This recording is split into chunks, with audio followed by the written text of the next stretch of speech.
All right, what happens when we die? One of the big questions of life, every belief and worldview has to answer is what happens when we die? Buddhism says that this reality around us, our experience is a dream, it's a delusion we need to wake up from. And if you follow the Eightfold Path, you can stop being reincarnated, you can wake up from the dream and go to nirvana.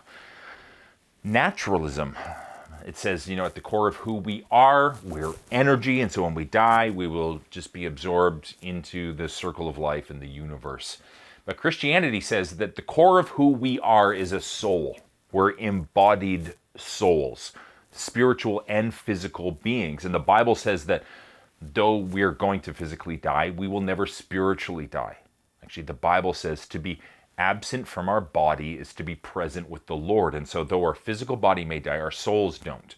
They'll go to be in the presence of God.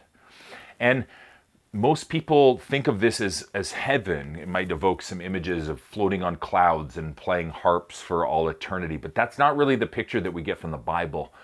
The Bible presents the place that our souls go to when we die as a temporary place, because God's plan is actually for us to live for eternity on the earth in our physical bodies. His plan is for us to be embodied souls.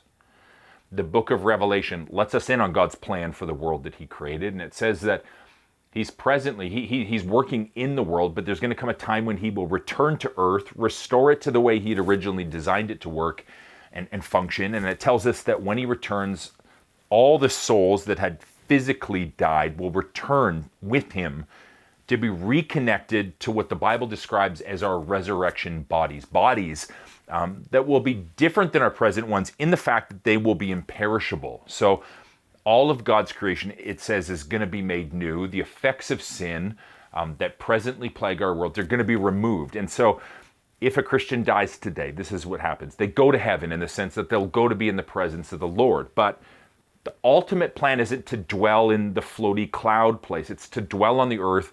God's going to come back, dwell with his people. It's kind of Eden restored, where evil and sin and suffering are removed.